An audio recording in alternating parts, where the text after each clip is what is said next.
News Channel 3 at 6. The news continues right now. Welcome back. Tonight, our state is still waiting for a budget to be passed as the deadline looms. And many are wondering why this doesn't appear to be the top priority for state lawmakers.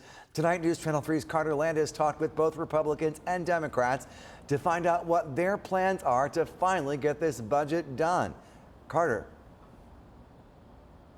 Yeah, Andy, lawmakers on both sides of the aisle say that this year has been rather different for the state legislature, and the Republican-led House and the Democrat-led Senate both agree that things do need to move along for the state budget for the best interest of the state's educators, families, to fix the roads. But they've had a hard time coming to an agreement, and they said that they've had some pushback from both sides.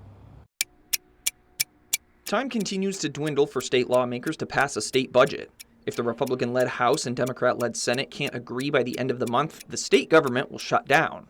While the two sides appear no closer to a budget passing, they're both willing to work together to make something happen. I'm constantly optimistic. I show up for work every day. I'm up at 5 in the morning every day to drive to Lansing or do whatever has to happen. And this is what it's all about as we work through the budget process. But at the end of the day, how do we make it easier for people to make it here in Michigan? Some of the sticking points in negotiations are money for schools, roads, and public safety.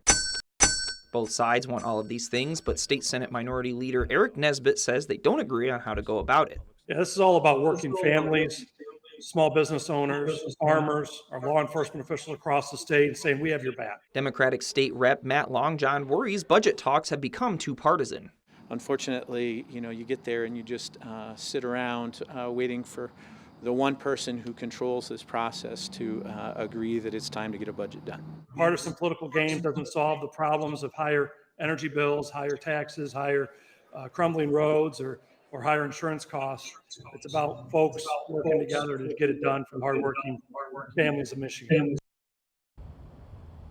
And there are 3 weeks until that September 30th deadline to get that state budget passed. Of course, we'll stay on top of it for those 3 weeks and bring you the latest on air and online, what happens in the state legislature. In Kalamazoo, Carter Landis, News Channel 3.